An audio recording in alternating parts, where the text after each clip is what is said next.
Anti-colonial struggles, Central and South America. When Spain fell to Napoleon's forces in 1809, it set off a string of rebellions in Central and South American colonies. So Spain's colonies in Central and South America saw that Spain could be conquered when Napoleon's forces defeated Spain. And they said to themselves, why should we still be listening to Spain? Spain is way across the ocean. Spain's ruler is not here telling us what to do. We should be our own rulers. And they felt like it was a good time to break free. Spain was already occupied across the ocean in Europe, fighting off Napoleon's forces or rebuilding after Napoleon had defeated Spain. And the people realized Spain was weakened. Spain wasn't in a position to really fight with them right now, and they felt like they could get their independence at this time. The provinces of Chile and Buenos Aires declared themselves independent.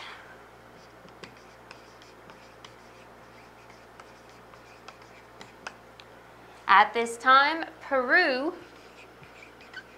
was the stronghold of Spanish power in the New World, so the rebels attacked the government there. So Chile and Buenos Aires said, we're independent now. We've broken off from Spain. We're going to have our own countries. And Peru was the stronghold of Spanish power. So people who actually were dignitaries from Spain who were sent there to rule, those people would have been in Peru. So the rebels who were promoting this independence movement all went to Peru to attack the government there. They were led by Argentinian José San Martín, and the rebels entered Lima, the capital of Peru, and declared Peru an independent state in 1821. So Peru couldn't declare itself independent right away because that was where all the Spanish power was centralized. But the rebels came in and helped them, and Peru declared its independence as well. The greatest military leader of the independence movement was not José San Martín, but Simón Bolívar. And Bolívar had traveled extensively in Europe. So he used his knowledge of the enemy to run the Spaniards out of Colombia, Venezuela, and Central America. So Bolívar had traveled through Europe. He knew the ways of the Spanish, he knew their language, he knew what would work and what wouldn't, and so he used his knowledge of the enemy, knowing their weaknesses, knowing where their strengths would be, and he ran the Spaniards out of Colombia, Venezuela, and Central America. So he ran them out of a great area where they had colonized previously, and so that left several of the countries independent now. Bolívar eventually seized control of Peru as well.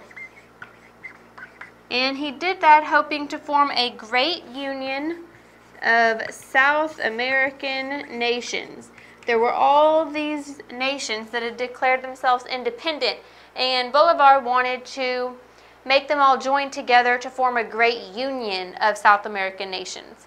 However, this alliance was eventually destroyed by internal feuds. So they did form an alliance under Bolívar with his pushing for it, but it didn't last that long because there was still a lot of internal feuding between the different nations, and so they split back up into their individual independent nations. So Central and South America, during this period of anti-colonial struggles, rebelled against their mother country of Spain when Spain was weak after losing to Napoleon's forces. They started declaring their independence. Rebels pushed the Spaniards out of Lima, the capital of Peru, where their power was centralized, and also ran them out of all the other countries that they had been dominating. Eventually, they were almost all independent nations, and Simón Bolívar tried to get them to join together in one union. They did, but it only lasted briefly, and then they went back to being independent individual nations.